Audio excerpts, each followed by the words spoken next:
ഗായിക ഗായത്രി നമുക്കൊപ്പം ചേരുകയാണ്. നിങ്ങളെയൊക്കെ സംബന്ധിച്ച്, എല്ലാവരെയും സംബന്ധിച്ച് വലിയ ഒരു നഷ്ടമാണ് സംഭവിച്ചിട്ടുള്ളത്. ആശാ ഭോസ്ലെ കഴിഞ്ഞ ദിവസം ആരോഗ്യ സംബന്ധമായ പ്രശ്നങ്ങളെ തുടർന്ന് ആശുപത്രിയിലായപ്പോൾ മുതൽ തന്നെ വലിയ പ്രാർത്ഥനയിലും മറ്റുമായിരുന്നു ആരാധകർ എല്ലാം തന്നെ. എങ്ങനെയാണ് ഈ വാർത്ത ഇപ്പോൾ ഉൾക്കൊള്ളുന്നത്? എനിക്ക് സത്യം പറഞ്ഞാൽ ഭയങ്കര ഒരു ഷോക്കായി പോയി. കാരണം എന്താ വെച്ചാൽ ഒരു കണക്കിന് ആശാജി വളരെ ലക്കിയാണ്. കാരണം എന്താ വെച്ചാൽ towards the last stage of her life വരെ ആശാജി വളരെ ആക്റ്റീവ് ആയിരുന്നു. TV അപ്പിയറൻസസ്, ഈവൻ എനിക്ക് തോന്നുന്നില്ല ഇത്രയധികം ലോഞ്ചിവിറ്റിയോടുകൂടി പാടിയ സിംഗേഴ്സ് വളരെ അപൂർവമാണ്. അതായത് 1 year മുമ്പ് തന്നെ ആശാജി ലൈവ് നടത്തിയിരുന്നു. അതന്നെ ഏറ്റവും വലിയൊരു ബ്ലെസ്സിങ് ആണ്. കാരണം നമുക്കറിയാലോ, ഞങ്ങളെ പോലുള്ള സിംഗേഴ്സിന് ആദ്യത്തെ യൂണിവേഴ്സിറ്റി ഓഫ് പ്ലേബാക്ക് സിംഗിങ് എന്ന് പറയുന്നത് ലതാജിയും ആശാജിയാണ്. അപ്പൊ ഇവര് ടൈമിനെ തന്നെ ക്രിയേറ്റ് ചെയ്തു എന്ന് പറയാം.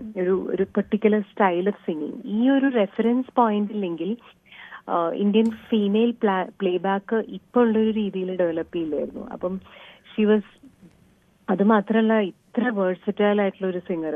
നാട്യസംഗീതം തുടങ്ങി, ഗസൽസ് തുടങ്ങി, പ്ലേബാക്ക് തുടങ്ങി, ഭജൻസ് തുടങ്ങി, പെപ്പി സോങ്സ്, ഡിസ്കോ സോങ്സ് വരെ ഇത്ര അനായാസമായിട്ട് ജോൺറ മാറുക എന്ന് പറയുന്നത് ഇറ്റ്സ് റിയലി അൺബിലീവബിൾ. ഇത്ര ഒരു ജീനിയസ് ഇന്ത്യൻ മ്യൂസിക്കിൽ ഉണ്ടായി എന്നുള്ളത് തന്നെ ഇറ്റ്സ് എ ഗ്രേറ്റ് ബ്ലെസ്സിങ്.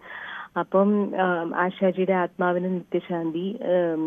എന്നെ പോലുള്ള, നമ്മളെ പോലുള്ള മില്യൺസ് ആയിട്ടുള്ള സിംഗേഴ്സിന് ഇൻസ്പിറേഷൻ തന്നതിലും ഒരുപാട് നന്ദി. പിന്നെ നമുക്ക് കേരളത്തിലെ യേശുദാസ് അവാർഡും ആശാജിക്ക് കൊടുത്തിരുന്നു. അപ്പൊ എന്നെ സംബന്ധിച്ചിടത്തോളം അത് വലിയൊരു ബ്ലെസ്സിങ് ആയിരുന്നു. ആശാജിയുടെ ഒപ്പം ബാക്ക് സ്റ്റേജിൽ ഇരിക്കാൻ പറ്റുക, ആശാജിയുടെ മുമ്പിൽ ആശാജിയുടെ ഡുവറ്റ് പാടാൻ പറ്റുക എന്നുള്ളത്, അത് എപ്പോഴും ഒരു huge, one of the biggest blessings of my life ആയിരിക്കും.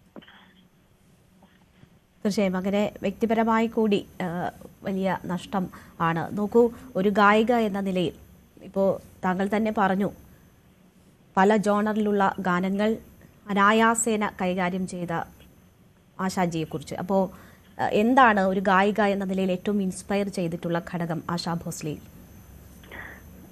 ഞാൻ നേരത്തെ പറഞ്ഞ കാര്യം തന്നെയാണ്. അതായത് എങ്ങനെ ഒരു വോയിസിനെ മോൾഡ് ചെയ്ത് എത്ര ഫ്ലെക്സിബിൾ ആയിട്ട് എങ്ങനെ വരെ പാടാം എന്നുള്ളത്, ഏത് സ്കെയിലിലും. ഇപ്പൊ ഉംറാവ് ജാനിലെ ഗസൽസ് എടുക്കുകയാണെങ്കിൽ ദിൽ ചീസ് ക്യാ ഹേ, ഇൻ ആഖോ കി മസ്തി, ഇതൊക്കെ വളരെ ക്ലാസിക്കൽ ബേസ്ഡ് ആയിട്ടുള്ള ഡിഫിക്കൽട്ട് ആയിട്ടുള്ള ഗസൽസ് ആണ്. ഇതേ ഗായിക തന്നെയാണ് നെക്സ്റ്റ് ഡേ അജാ അജാ എന്നുള്ള പാടുന്നത്. അപ്പൊ അത് പാടുമ്പം ഈ ഗസൽ പാടുന്ന ഒരു ബന്ധവും ഇല്ലാത്ത രീതിയിലാണ് പാടുന്നത്.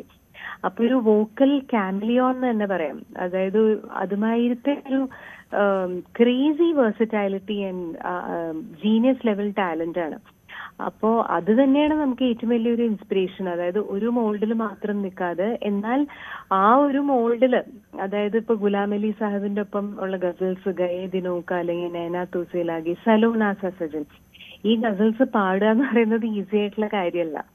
അപ്പം ഏറ്റവും ഡിഫിക്കൽട്ട് ആയിട്ടുള്ള ക്ലാസിക്കൽ ബേസ്ഡ് ആയിട്ടുള്ള ഗസൽസ് തുടങ്ങി ഡിസ്കോ സോങ്സ് വരെ പാടുക. അത് ഏത് സ്കെയിലിൽ പാടുക, ലോ സ്കെയിലിൽ പാടുക, ഹൈ സ്കെയിലിൽ പാടുക. 89 years ഒരു full ASHA Bhosle live concert നടത്തുക എന്നുള്ളത്, ആ ലോഞ്ചിവിറ്റി എന്നുള്ളൊരു കാര്യം നമുക്ക് എല്ലാവർക്കും വളരെ ഇൻസ്പയറിംഗ് ആയിട്ടുള്ളതാണ്. അപ്പൊ ആശാജി തന്നെ ആശാജിയുടെ ഇന്റർവ്യൂസിൽ പറഞ്ഞിട്ടുണ്ട്, അതായത് 12 മണി വരെ, 1 മണി വരെയൊക്കെ രാത്രി പ്രാക്ടീസ് ചെയ്യുമായിരുന്നു എന്നുള്ളത്. അപ്പൊ ആ ഒരു പ്രാക്ടീസും റിയാസും കാരണമാണ് വോക്കൽ സ്റ്റാമിനയ്ക്ക് ഇത്ര ലോഞ്ചിവിറ്റി ഉള്ളത്. അപ്പം അത്രയധികം പ്രാക്ടീസ് ചെയ്യാനായിട്ടുള്ള ഇൻസ്പിറേഷൻ അത് തന്നെ. ശരി, വളരെ നന്ദി ഗായത്രി, ഈ അവസരത്തിൽ ഞങ്ങളോട് സഹകരിച്ചതിന്.